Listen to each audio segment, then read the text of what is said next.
Underhanded Dead Ascent is in after creation, while Sam Raimi discloses Specialist Odd in the multiverse of Frenzy. In spite of the fact that he didn't immediate this movie, he's given it his approval and worked intimately with Chief Lee Cronin to guarantee it gets a fan blessing.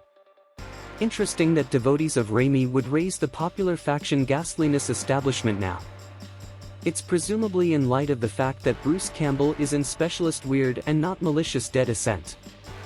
Indeed, tragically, the amazing Mr. Campbell will not be showing up in this new portion following the repulsions of the Necronomicon.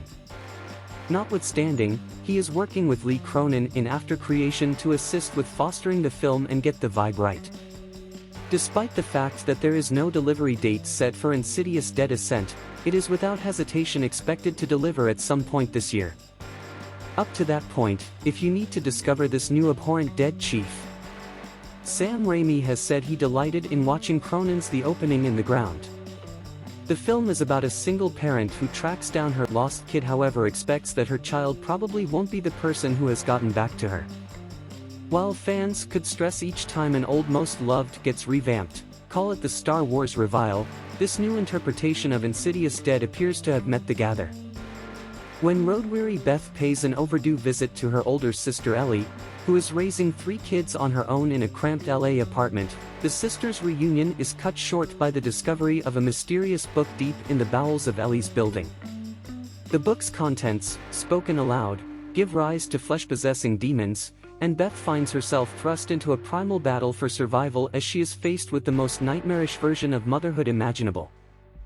Curiously, this specific Detestable Dead film will be set in a city. While Underhanded Dead pretty much made the play on the platitude of a lodge in the forest, it has turned into somewhat of an overdone idea. Indeed, even as a satire, it appears to be drained as of now. Thus, this new setting of an apartment building could be great ground for inventive extension. Likewise, the last time Lee Cronin picked a subject at which to point his focal point, it was a single parent too. With the force of the Necronomicon released within a city, the entire spot could be dominated. That, however, the high rise in the banner for the film appears to be fairly tall, so maybe that break could emerge out of going up. The summary likewise specifies a terrible variant of parenthood, so it's presumably